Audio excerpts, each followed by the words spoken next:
Bonjour, bienvenue pour le 7-8 sur TV Fil 78. Nous allons faire le point sur l'actualité locale au cours de la prochaine heure, comme chaque soir, en direct du lundi au jeudi et de 18 à 19h avec nos invités. Je recevrai tout à l'heure notamment la présidente d'Espoir à Tchernobyl, association qui accueille entre autres des enfants malades d'Ukraine pour des soins et du repos. Invité également au cours de cette édition, le directeur du centre de formation des Compagnons du Devoir d'Épône. Portes ouvertes du 22 au 24 mars. Et puis déjà sur ce plateau, Jean-Loup Leplat, bonsoir à vous. Bonsoir. Merci de nous avoir rejoints. Vous avez été reconduit au début du mois dans vos fonctions de président du comité départemental olympique, le GDOS. Vous allez nous expliquer vos priorités. On en parle dans quelques instants. Auparavant, voici les titres, les sujets que nous allons développer aussi au cours de cette édition. Les conséquences de la neige qui est tombée en abondance, vous n'avez pas pu la rater. Un tapis blanc a recouvert les trottoirs et les rues de l'agglomération. La galère forcément pour certains, le plaisir pour les autres. C'est presque historique et cela pourrait faire jurisprudence. L'accord de compétitivité a été signé ce mercredi matin par des syndicats de Renault. Les usines seront préservées, dont celle de Flins. Les détails, les explications avec l'un des syndicalistes signataires. 6e biennale de poésie jusqu'au 31 mars. Ce samedi, les poètes sont descendus dans la rue à la rencontre des passants. Ils leur ont lu des textes d'auteurs contemporains, comme ici au centre commercial des 7 Mars à Elancourt. Et puis, toujours à Elancourt, la commanderie des Templiers a dévoilé ses secrets à l'occasion d'une visite découverte. Un retour sur l'histoire de ce site qui mêle tradition et modernité en accueillant des expositions contemporaines. Et pour la culture, nous retrouverons aussi ce soir Aurélia Debussy. Bonsoir Aurélia. Bonsoir Wilfried. Et il sera forcément question de poésie. Oui, comme vous le disiez tout à l'heure, c'est actuellement donc la 6e biennale de la poésie à Saint-Quentin-en-Yvelines et nous recevrons donc à cette occasion Jacques Fournier, le directeur de la Maison de la Poésie à Guyancourt, qui viendra donc nous parler des différents événements qui ont lieu sur les 7 communes donc de la communauté d'agglomération. La page culture au début de la seconde partie de cette édition dans une vingtaine de minutes, mais on commence par la neige et cette pagaille également dans le département.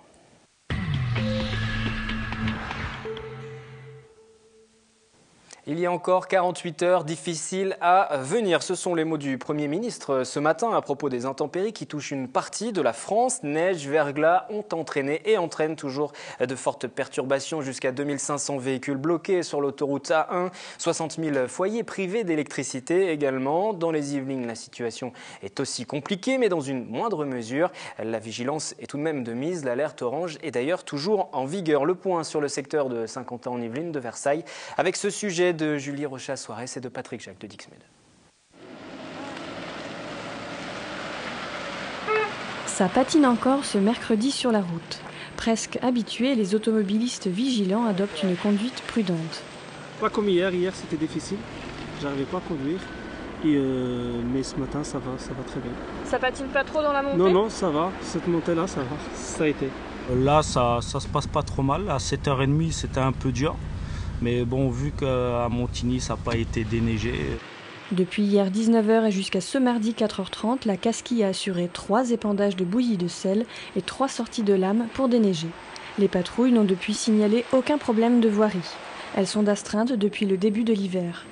Au départ, on avait donc 1200 tonnes de sel de départ. Voilà, là aujourd'hui, il doit me rester à peu près 180 tonnes. Vous êtes sorti à peu près combien de fois depuis l'hiver? En moyenne, je pense une 35 fois. En moyenne, sur un réseau de 200 km à chaque fois, dans chaque sortie. Du côté de la SNCF, les prévisions annoncées ont été tenues, avec des difficultés ponctuelles sur notre secteur, notamment des dysfonctionnements de mécanismes de porte et du givre formé sur les caténaires des rames stationnées cette nuit à Trappes, qui ont entraîné des retards et suppressions. Ça se passe pas, tout simplement. Normalement, je travaille à la Défense, mais de toute façon, ça fait, il n'y a plus de train, donc peut-être qu'aujourd'hui il y en a. Je vais essayer de voir.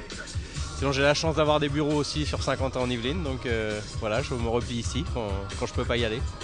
La société Skibus a suspendu son trafic toute la matinée. Certains usagers ont été prévenus par SMS, d'autres ont attendu en vain leur bus. La solution de repli, le taxi. On a beaucoup de monde, on n'arrive pas à fournir, les gens n'arrêtent pas d'appeler, on est peu nombreux à travailler évidemment avec les conditions. Donc ouais, il y a beaucoup de monde, là ça s'est calmé, mais depuis ce matin ça n'arrêtait pas. C'est parti! Si la neige perturbe les transports, elle facilite les descentes en luge et fait le bonheur des enfants. Reste à remonter la pente. Allez Cédric, on remonte. Avant de papy descendre sur les fesses. Et voilà, pourquoi ne pas utiliser la luge pour aller travailler. En tout cas, ces automobilistes bloqués dans la circulation, vous les avez vus et entendus dans les médias tout au long de la soirée hier. Mais avez-vous rencontré de telles difficultés dans le département des Yvelines? Comment se sont passées les dernières heures pour vous? Voici quelques témoignages recueillis aujourd'hui. Ça s'est plutôt bien passé parce que j'avais prévu, j'avais anticipé et j'ai travaillé chez moi hier.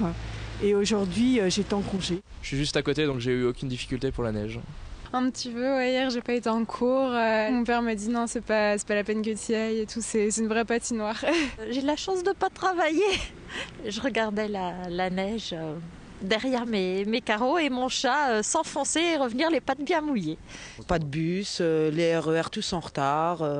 On n'a pas pu aller travailler, la SNCF n'a même pas été capable de faire des justificatifs.